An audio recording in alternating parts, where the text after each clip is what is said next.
Hello, this is Brian Rowe with MythicMTGTech, looking at the Dragon's Maze event deck that just came out for sale today. The event decks, as you know, have went up in price to $25, and they've also increased the number of rares in each deck. With that said, though, I'm actually not that impressed with the value of this particular deck. We see a Shockland in here, which I love. I'm super happy to see a Shockland in an event deck. The other event decks have had the Innistrad lands, and it also has one of the best rares out of Dragon's Maze, Advent of the Wyrm. But outside of that, the rest of the deck is severely lacking in value.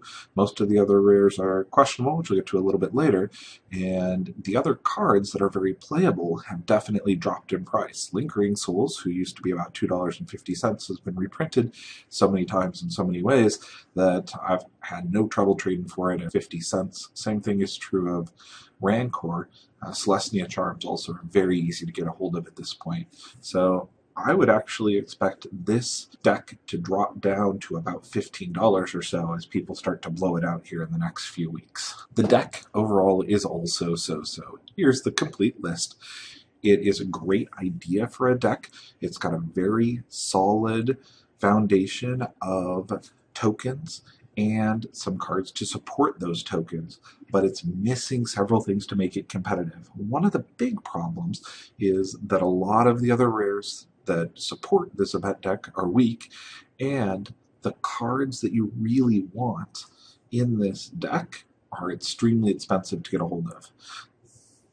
The quality of rares here is just incredibly low. Geist Honored Monk has been printed more times than I can count at this point, and Grove of the Guardian was also a pre-release card. Neither of these have made a huge impact as anything more than a one-of in decks.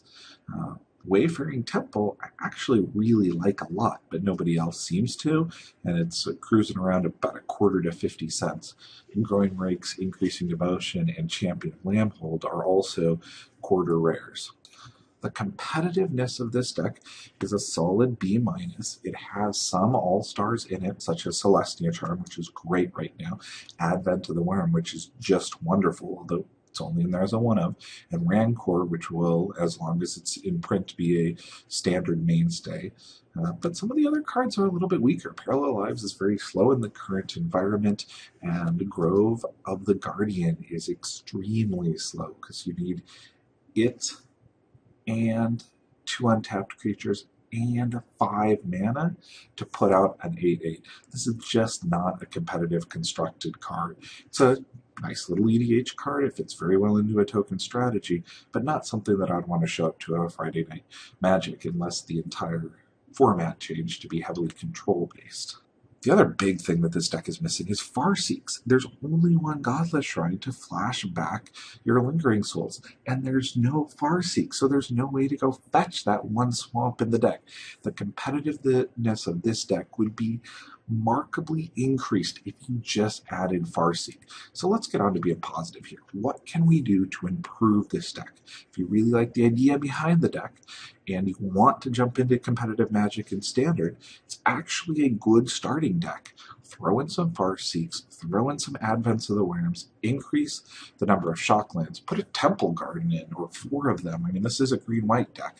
Also, look at ways that you may be able to fit Lord of Innistrad in here, or Voice of Resurgence. Now, I know that there's a few people who've given me a little bit of grief on my Dragon's Maze preview because I put Voice of Resurgence at 7. I hadn't gotten the chance to play him.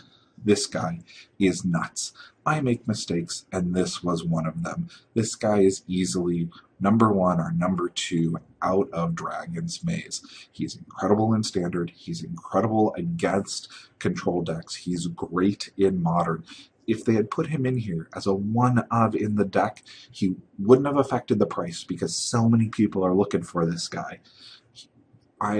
Putting a 2 casting cost powerful mythic that plays in almost every environment except Legacy, and some people even think that he can make it into Legacy, is just causing huge problems with the price of this card.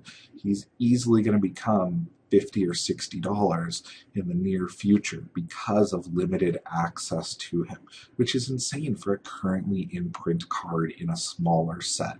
This guy also has the staying power to stay in standard and modern for a long time. He just won the last Modern Pro Tour, and he's about to be used a lot in the current Modern season. I love this card. I've come around to him. Once you sleeve him up and throw him in a token deck where you can populate, or you can Rootborn Defense, or you can sack him to turn him into other things like you can in Pod, you'll come around to this card also. The card is amazing. Thanks. This has been Brian Rowe with a Dragon Maze event deck review. This event deck is on the shelves today for $20, although I would actually consider waiting a few weeks. I'm trying to pick it up around 15 or so because a lot of shops have ordered a lot of these and the overall value of the deck is not that high. If you have any other recommendations for what can make this deck better or more competitive, please leave them in the comments. Also, on a side note, just hit 500 subscribers, and I'm extremely happy about that. I'm going to have a celebration video coming up here, and I'm looking for ideas on what to put into the 500 subscriber video. It will be of whatever topic is most interesting to the community here on YouTube and over at Magic the Scattling. Thanks. This has been Brian Rowe. Happy, happy, joy, joy, happy, happy, joy, joy, happy, happy, joy, joy, happy, happy, joy, joy, happy, happy, joy, joy, happy, happy, joy, joy, happy, happy, joy, joy, joy.